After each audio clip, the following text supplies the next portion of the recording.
তোমরা আর চিন্তা করো না, ভারতীয় 26 লাখ লোকে সরকারি চাকরি করে, তোমাকেও চাকরি হবে। ভালো মতো লেখাপড়া করো, তোমাকেও চাকরি হবে।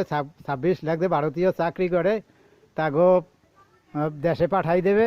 ওই 26 লাখের চাকরি হবে বাংলাদেশে, একজনও চাকরি ছাড়া থাকবে না। সরকারি ছাড়া চাকরি সবাই হবে। প্রিয় দর্শক, এই যে বাইরবেটা ভাগনা এগো বললাম, আপনারাও আর যারা যারা আছে তাকেও ছেলে মেয়ে এগো নিশ্চিন্তে পড়াশোনা করতে দেন, চাকরি হবে।